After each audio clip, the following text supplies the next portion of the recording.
शाह लतीफ़ जी शाइरी जा मुख़्तलिफ़ रुख़ ऐं हवाला आहिनि ऐं ख़ासि तौर ते संदसि जेका शाइरी आहे उहा ज़मीन जे पाताल मां फुटी निकिरे थी। अहसास जी मर्कज़ियत हिकु कुदरती ॾात आहे, पर उन ॾांहुं खे ज्ञान ध्यानु ऐं तपस्या घुरिजे।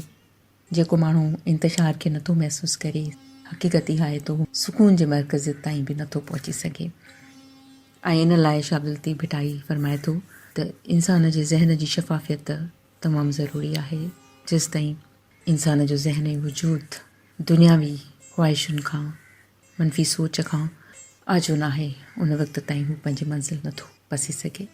बक़ौल शाह साईं जे सूफ़ीअ साफ़ कयो धोई वर्क वजूद जो, तंहिंखां पोइ थियो जीअरे पसण प्रिय जो। हक़ीक़त इहा आहे त जॾहिं असां हसियाती शाइरीअ जे बारे में ॻाल्हायूं था त इन जो तालुक़ु हवासे ख़म्सा जे 5 महवरनि सां आहे त इन्हनि 5 महवरनि खे शफ़ाफ़ बणाइजे, जेके ॾिसणु ॿुधणु सूंघणु चखणु ऐं छुहण जे हिसुनि वसीले ज़िंदगीअ खे सम्झी महसूसु करे थो।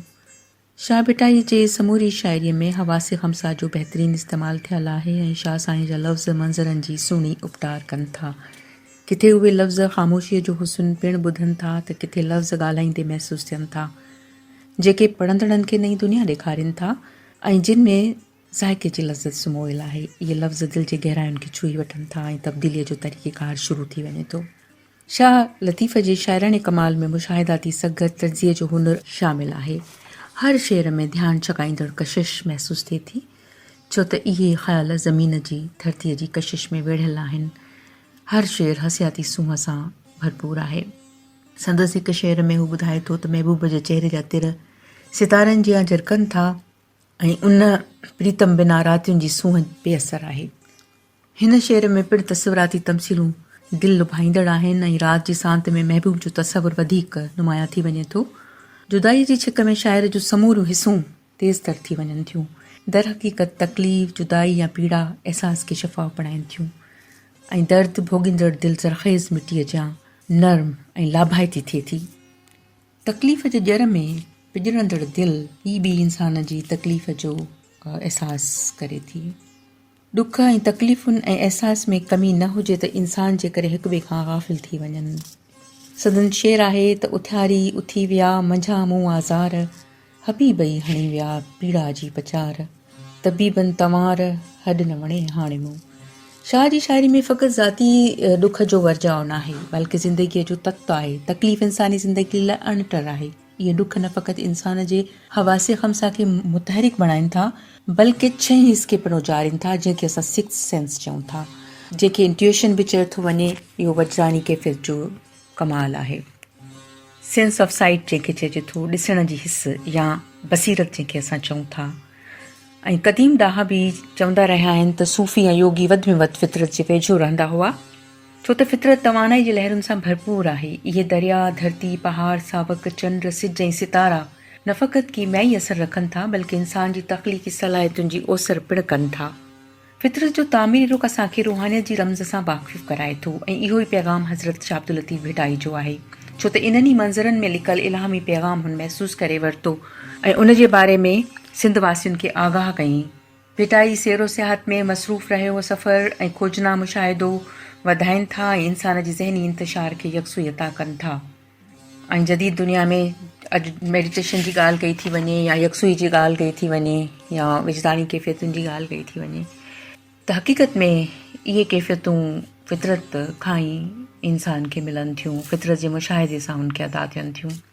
किथे इहो फ़लसफ़ो पैंथिज़म सॾराए थो, जेको विलियम वर्ड्सवर्थ जे शाइरीअ मां असां रिफ्लेक्ट थींदे महसूसु कयूं था, ऐं किथे वरी वदतुल वजूद जा मुख़्तलिफ़ रंग असां उन शाइरीअ मां महसूसु करे सघूं था या सम्झी सघूं था, जंहिंमें तालिब फितरत जी सूंहं में मतलूब जो ओलड़ो पसे थो। ईअं उन अक्स में संदसि ख़्याल जज़्ब थी अमरता माणे थो। फितरत सां हम कलामी विजदानी कैफ़ियत जो इज़हार आहे। फितरत जो अभ्यास सम्झ ॾाहप मंतिक इदराक विजदान जूं दरियूं खोले थो छॾे। तोॾां घणो निहारियां तारा तीलाहीं, सॼण जेॾाहीं तूं तेॾाहीं उभरी। तालिब तारे जे किरणनि में महबूब जो जमाल थो पसे। तारे ॾांहुं निहारण सबबि आसमान जी विशालता संदसि ज़हन में समाइजी वञे थी। तारे ऐं शाइर जे विच में हिकु वॾो स्पेस आहे अहसास जे मुशाहिदे जो। ज़हन जी विशालता मां ई ख़्याल जी अज़मत सिरजे थी। कारे आसमान जे पस मंज़र में सितारनि खे ॾिसणु हिकु अनोखो मुशाहिदो आहे। इहो अमल काइनात जे असरारनि खे सम्झण लाइ जुस्तजूअ खे उत्साह बख़्शे थो।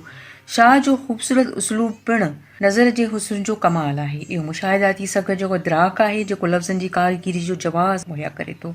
सूंहं अंदर जे हुस्न जो अक्स थिए थी। तख़लीक़ शऊर ऐं लाशऊर जी मुकमल हमआहंगी जो नतीजो आहे ऐं शाह भिटाई जे शाइरी में शऊर ऐं लाशऊर जी मुकमल हमआहंगी शेरनि मां झलकंदे महसूस थिए थी।